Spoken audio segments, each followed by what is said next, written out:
अगर आप रसिया की मैप देखें तो एक चीज जो बहुत ही ज्यादा ध्यान अट्रैक्टिव करती है और वे है उसका बड़ा साइज होना। यह दुनिया का सबसे बड़ा मुल्कों में से एक है जो 1.7 सीआर वर्ग किलोमीटर तक फैला है। यह 11 टाइम जोन और 2 कॉन्टिनेंट तक फैला है। नॉर्थ में आइस से ढके आर्टिक से लेकर कजाकिस्तान के रेगिस्तान तक और वेस्ट में बाल्टिक सी से लेकर ईस्ट में पैसिफिक ओशियन तक फैला है, जो 77% हिस्सा इसकी एशिया में और 23% हिस्सा इसकी यूरोप में पड़ता है। लेकिन सबसे इंटरेस्टिंग बात यह है कि रसिया की 80% पॉपुलेशन रूस की 20% एरिया में ही एग्जिट करती है, लेकिन बाकी 80% मुल्क खाली है। ऐसा क्यों? इतने ताकतवर मुल्क के पास इतनी खाली जगह क्यों है? रूस की कुछ हिस्सा आसान और बाकी हिस्सा इतना कठिन क्यों है? इन बातों को समझने के लिए हमें रूस का ज्योग्राफिकल हिस्ट्री एंड पॉलिटिक्स को समझना बहुत जरूरी हो जाता है। मैंने पहले ही बताया कि रसिया के 2 पार्ट हुए, एक यूरोपियन रसिया और दूसरा एशियन रसिया। ध्यान देने वाली बात यह है कि यूरोपियन रसिया 80% पॉपुलेशन के साथ 20% एरिया में फैला है, जबकि एशियन रसिया, जिसे हम साइबेरिया या फार ईस्ट रसिया भी कहते हैं, जो मोस्टली खाली है। रसिया की जितनी भी रेलवे, इंडस्ट्री और पॉलिटिकल एक्टिविटी भी इसी वेस्टर्न साइड में होती है। पर ऐसा क्यों?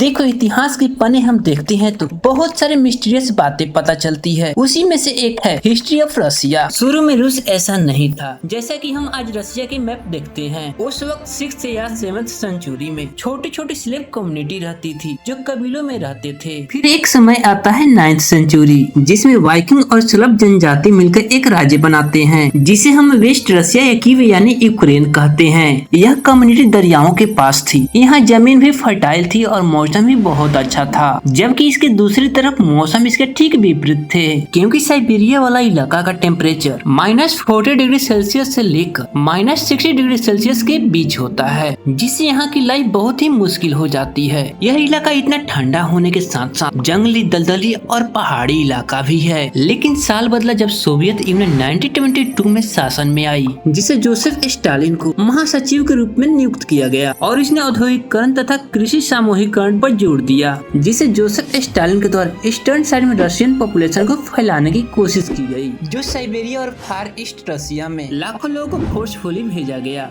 यहाँ के लोगों को जबरदस्ती माइंस कंस्ट्रक्शन और जंगलों की कटाई कराया जाता और इन्हें खाने को भी कम दिया जाता। और यहाँ न ही कोई हॉस्पिटल थे और न ही कोई कॉलेज। यहाँ से शहर भी काफी दूर होते थे। इस दौर में सबसे ज्यादा औद्योगिकरण पर ध्यान दिया गया। यहाँ की सबसे बड़ी प्रोजेक्ट में से एक था रेलवे लाइन, जो 1916 में कंप्लीट हुआ। यह ट्रैक मॉस्को से लेकर व्लादिवोस्टोक सिटी तक फैला है, जो पैसिफिक ओशियन के बिल्कुल पास तक है, जिसे वर्ल्ड लार्जेस्ट रेलवे ट्रैक में से एक माना जाता है, जिसकी लंबाई 9000 किलोमीटर है। लेकिन यहाँ इतनी डेवलपमेंट के बाद भी यहाँ लोग रहना नहीं चाहते, क्योंकि यहाँ की वेदर उस परिस्थिति तंत्र के जैसा नहीं है जैसा कि वेस्टर्न एरिया वाला है। क्योंकि यूरोप में रसिया शुरू से ही एक डेवलपमेंट कल्चर की ओर ट्रेड कर रहा था, क्योंकि सोवियत यूनियन के सारे इन्वेस्टमेंट इन्हीं शहरों में की जाती थी और ये आज भी ट्रेड कर रहा है। क्योंकि मॉस्को की एवरेज सैलरी रसिया की एवरेज सैलरी से 2x ज्यादा है, जिससे रूस में एक लोअर पॉइंट बनता है, जो यह बताता है कि western area economically and politically बहुत अच्छा है। पर साइबेरिया और फार ईस्ट का इलाका बहुत पीछे है,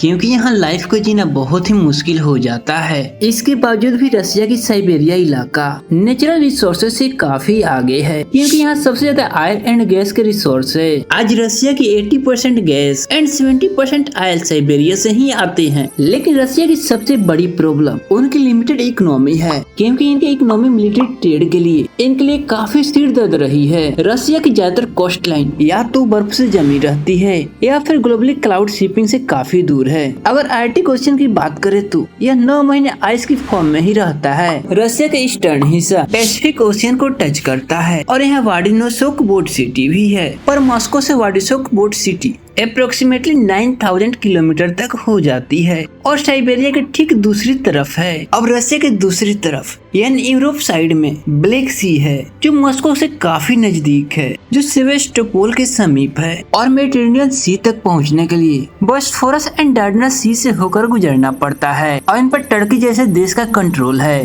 जो एक नाटो देश का सदस्य है। अभी नाटो वार के समय ये टर्की इन पॉइंट को ब्लॉक कर सकता है, पर एक खाली इलाका रसिया के लिए एक वरदान से कम नहीं है, क्योंकि यहाँ पर नेचुरल रिसोर्सेज तो है ही, पर कोई देश यहाँ अटैक करना चाहता है तो उन्हें यहाँ काफी दिक्कतों का सामना करना पड़ता है, क्योंकि यहाँ पे पहाड़, दलदल और जंगलों से होकर गुजरना पड़ता है, जो काफी खतरनाक होता है।